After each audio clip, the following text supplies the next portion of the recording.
పేద ప్రజలకు అత్యాధునిక వైద్యం అందించాలన్నదే ప్రభుత్వ లక్ష్యమని అన్నారు మంత్రి దామోదర రాజనరసింహ.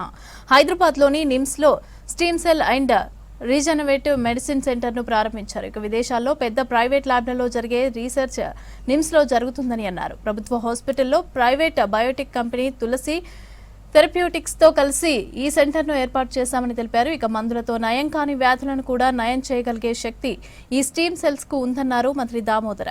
ఇక ఈ కార్యక్రమంలో వైద్యారోగ్య శాఖ అధికారులతో పాటు నిమ్స్ డాక్టర్లు, సిబ్బంది పాల్గొన్నారు.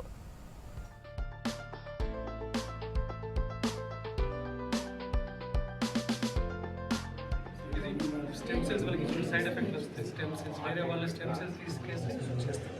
వాళ్ళ బ్రదర్ వి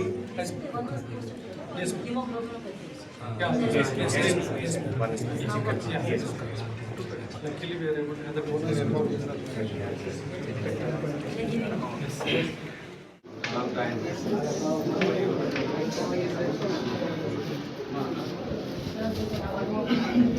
January 20 total entire research digital data.